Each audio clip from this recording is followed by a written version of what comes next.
ఉన్నదని చెప్పుకుంటావురా అమ్మ కటాక్షం అడగడానికి? నీకున్నదని చెప్పకు అమ్మ దగ్గరికి వెళ్ళి. ఉన్నది ఉన్నది ఉన్నది అంటూ చెడిపోతున్నావు. నాకున్నది అనకు. ఏమంటావు? స్నపయ కృపయా మమపి శివే. మనకేముందమ్మా? అనేనాయం ధన్యో భవతి నచతే హనిరియత. అమ్మా దీనం, నేను చాలా దీనుణ్ణమ్మా, నాకేం తెలియదు.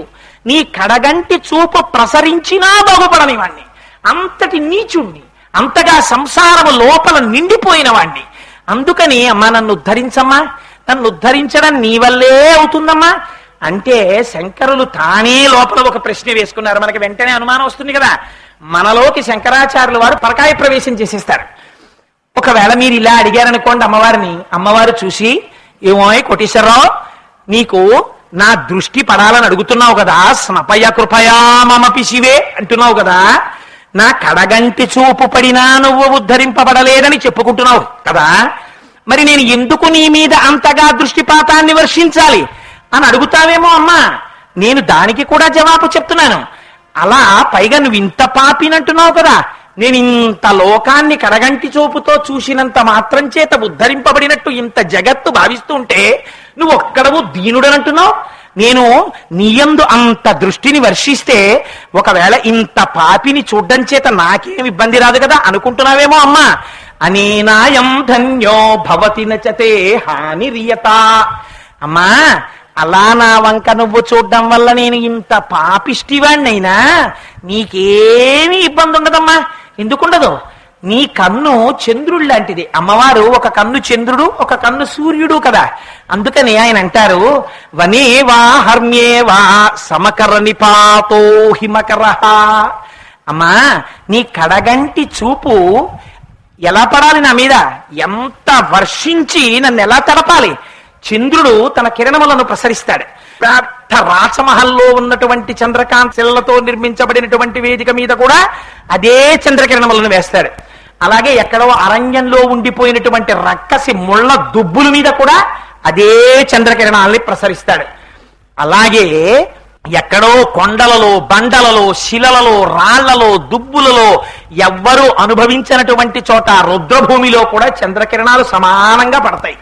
అలా పడినప్పుడు అయ్యో నేను ఈ చంద్రకిరణాలను ఇలా ప్రసరించాను, నా పేరు పెట్టుకున్న చంద్రకాంత శిలలు ఈ శిలల మీద ఎక్కువ కిరణాలు వేద్దాం అని చంద్రుడు ఎప్పుడైనా అనుకున్నాడా అమ్మా?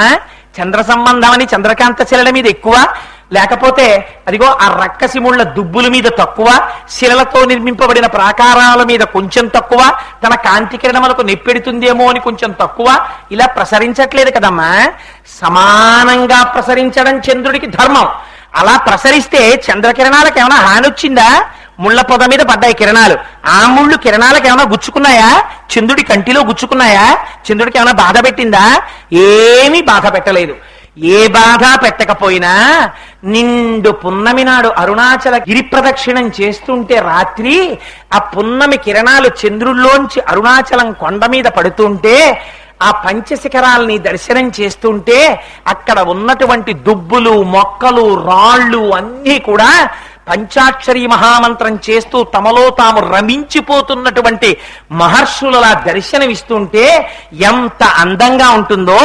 అలా అమ్మా నీ కంటి చూపు నా మీద వచ్చి స్నపయ కృపయ నన్ను అభిషేకించేస్తే, నా పాపములను కడిగేస్తే నీకు వచ్చే దోషం ఏమీ ఉండదమ్మా అంటారు శంకరాచార్యులు వారు. అమ్మ ఒకవేళ ఈ ప్రశ్న అడుగుతుందేమోనని అమ్మ అడుగుతుందా? అలాగా అమ్మ అడగదు. అడగకపోయినా ఎందుకు ఈ మాట శంకరులు అందాం? ఏమో మనకు అనుమానం వస్తుందేమో. ఏమండి, అనుమానం ముందు, తరువాత మనం ఉపాసన కదా. ఏది చెప్పినా ముందు అనుమానం. ఏమండి రోజు దీపం పెట్టుకోండి ఇంట్లో చాలు అంటే, ఏమండి దీపం అగరపుల్లతో పెట్టచ్చా, లేకపోతే అగ్గిపుల్ల వెలిగించాలా, రెండొత్తులు ఉండాలా, ఒకొత్తు ఉండాలా, కొబ్బరి నూనె వేయాలా, నెయ్యి వేయాలా, ముందు నెయ్యి కరగాల, ఒత్తి వెలగాల, ఓ వేళ ఒత్తి ఆరిపోతే కొంపలు అడిపోతాయా? ఇన్నే మనకు అన్ని అనుమానాలే కదా. అందుకని ఏమండి మరి మీరేమో రోజు ఈ శ్లోకం చదువుకోవడానికే శంకరులు ఇచ్చారంటున్నారు. మరి ఆ శ్లోకంలోనేమో శంకరాచార్యులు వారు దీనం అన్నారు. అక్కడి వరకు నేను అంగీకరిస్తాను అనుకోండి తెరచాట్న. నేను దీనుణ్ణే, నిజమే, నేను సంసారం అగ్నుణ్ణే. ఇవాళ అమ్మవారిని శ్లోకం చదువుదామంటే ఇంతటి దౌర్భాగ్యుణ్ణి, అమ్మ నా మీద కిరణాలు ప్రసరిస్తుందా, నన్ను చూస్తుందా దయతో అని బెంగ పెట్టుకుంటావేమోనని చంద్రుడితో పోల్చి, ఎందుకని అమ్మకు ఒక కన్ను సూర్యుడు, ఒక కన్ను చంద్రుడు.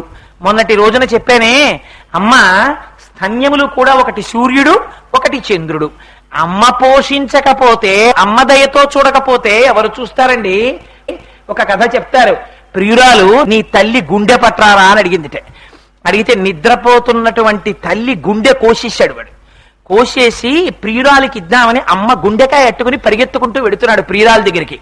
గడప తన్నుకు పడిపోయాడు. చేతిలోంచి అమ్మ గుండె జారి పక్కన పడిపోయింది.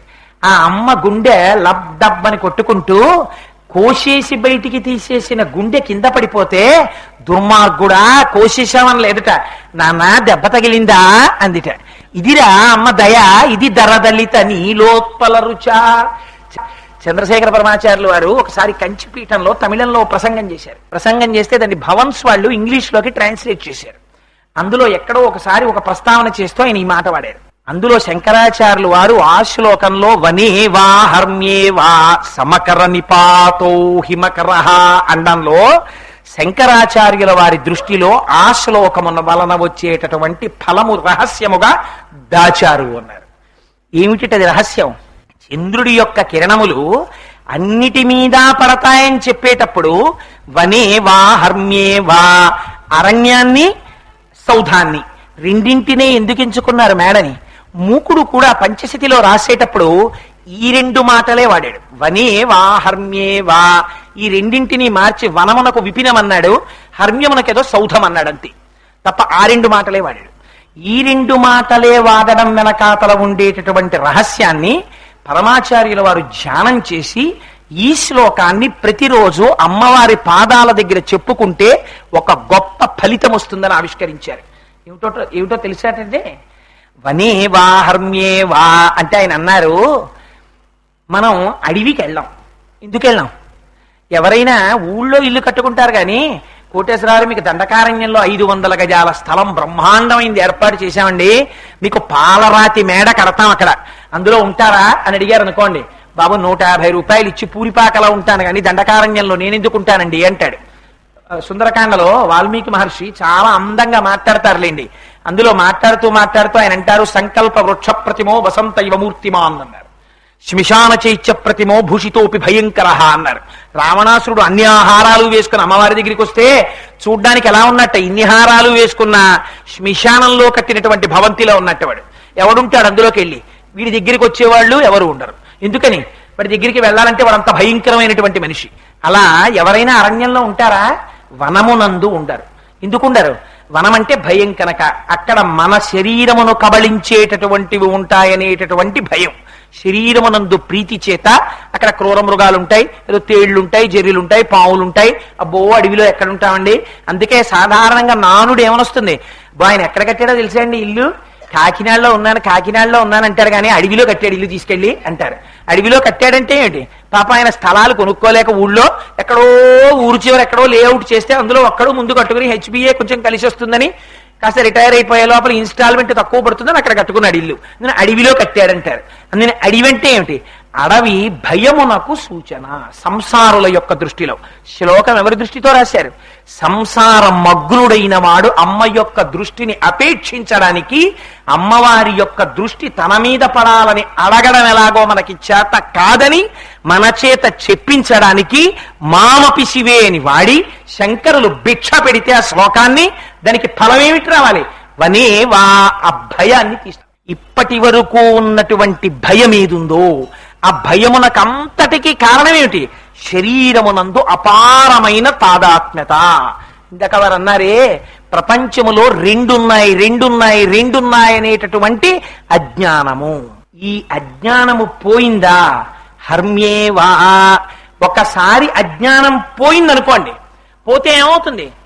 అలా కాకుండా సంసారమగ్నుడై హర్మ్యములో ఉన్నటువంటి వాడికి కేవలము కోరిక చేత సుఖము దుఃఖము. అందుకే అమ్మవారి చేతిలో పట్టుకునేటప్పుడు ఎప్పుడు కూడా ఆ రాగస్వరూప పాశాధ్యాక్రోధాకార అంకుశోజ్వల మనో రూపేక్షుకోదండ పంచతన్ మాత్రసాయక ఆ నాలుగే పట్టుకుంటుంది. ఎక్కడ పట్టుకున్నా ఎవరికి జ్ఞానం కలిగినటువంటి వారికి అమ్మ దర్శనం ఇవ్వనివ్వండి, ఆ నాలుగిటితోటే దర్శనం ఇస్తుంది. మొన్న చెప్పాను, ఈ 4 మన్మధుడి చేతిలోకి వెళ్ళాయా పతనావస్థకి తీసుకెడతాడు. ఈ 4 అమ్మవారి చేతిలోకి వచ్చాయా జ్ఞానం వైపుకి తీసుకెళ్లిపోతుంది.